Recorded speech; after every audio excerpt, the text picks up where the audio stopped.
नमस्कार, गोरखपुर लाइव देख रहे हैं आप। आपके साथ मैं हूं नितेश गुप्ता। उत्तर प्रदेश चुनाव नज़दीक है और इसी के साथ अधिवक्ताओं का लोगों को जागरूक करने का भी जो अभियान है वो भी चालू है। हमारे साथ इस समय प्रशांत सिंह अटल जी हैं, साध्यक्ष हैं यूपी बार काउंसिल के। उनसे बातचीत करेंगे और जानेंगे कि अधिवक्ताओं का इस चुनाव में आखिर क्या भूमिका है। प्रशांत जी, इस बार चुनाव अब 3 तारीख को गोरखपुर में होने हैं। 4 चरणों के मतदान लगभग खत्म हो चुके हैं। क्या लग रहा है, क्या इस बार का?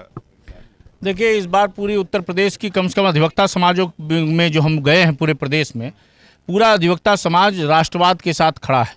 ऐसे लोगों को इस बार कतई चुनाव में सफलता नहीं मिलेगी जो आतंकवादियों के समर्थक हैं या अलगाववादियों के समर्थक हैं या भारत विरोधी हैं या जिन्होंने परिवारवाद के आधार पर और भ्रष्टाचार के द्वारा अपने घर को भरा है। लोग ईमानदार नेतृत्व के साथ खड़े हैं और राष्ट्रीय संस्कृति, भारतीय संस्कृति के साथ खड़े हैं। और गोरखपुर में मुझको लगता है अधिक से अधिक मतदान होगा और योगी जी की सरकार बनेगी। अच्छा प्रशांत जी, आप लोगों को अवेयर भी कर रहे हैं कि लोग मतदान करें। ये बताइए, वकील जो है लगातार सरकार पर, कई वकील जो है सवाल भी खड़ा करते रहे हैं। तमाम हत्याकांड हुए, मनीष गुप्ता हत्याकांड गोरखपुर का काफ़ी चर्चित रहा। ऐसे तमाम चीज़ें हैं। लखीमपुर खीरी का केस कोई भूल नहीं सकता। खैर, आप कह रहे हैं मतदान के लिए जागरूक कर रहे हैं और एक तरफ योगी सरकार के लिए भी। क्या लगता है, योगी सरकार किस योजनाओं में फेल रही है? देखिए, अधिवक्ताओं की बेहतरी और बहबूदी के लिए वर्तमान सरकार ने जो 5 साल में काम किए हैं, पिछले 50 साल में नहीं हुआ है। 1436 मृतक अधिवक्ताओं को कुल 69,87,50,000 रुपया दिया गया है। मृत्यु अधिवक्ता दावा में 7,34,33,162 रुपये दिया गया है। और ये जो पहले अधिवक्ता कल्याण निधि थी 1.5 लाख से 5 लाख की गई।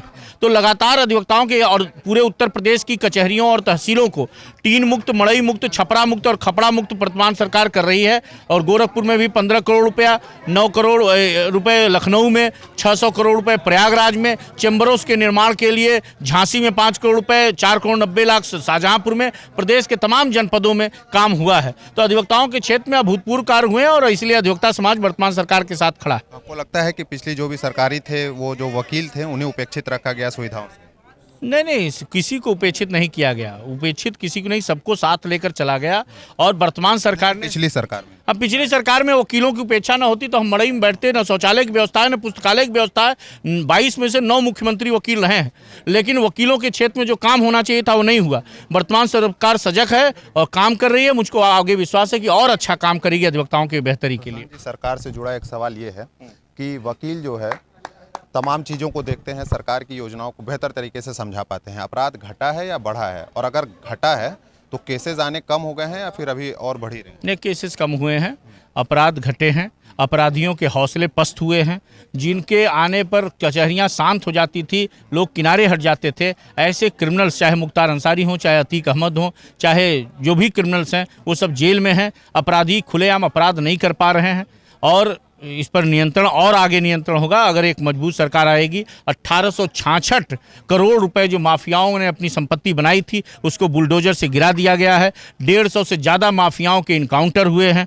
तो निश्चित रूप से प्रदेश में अमन और चैन का वातावरण आया है, इसमें घटौती हुई है, कोई दिक्कत नहीं। तो आपको लगता है 10 तारीख को जो नतीजे आने वाले हैं वो फिलहाल अभी जो मौजूदा सरकार है उनके पक्ष में? बिल्कुल आएगी, बिल्कुल। मुझको सीटों के साथ मुझको लगता है 300 से अधिक सीटें। अधिवक्ताओं का कितना समर्थन रहेगा सरकार? अधिवक्ता पूरे उत्तर प्रदेश में, मैं सारे जनपदों में गया हूं, मैं दावे के साथ कह सकता हूं कि करीब 75 से 80% अधिवक्ता जो है वर्तमान सरकार के साथ है, उसके नीतियों से सहमत है। और जो नहीं सहमत है वो न्यूट्रल है। वो मुझे लगता है कि समय बीतता जाएगा तो वो भी साथ खड़ा हो जाएगा। प्रशांत जी, आपने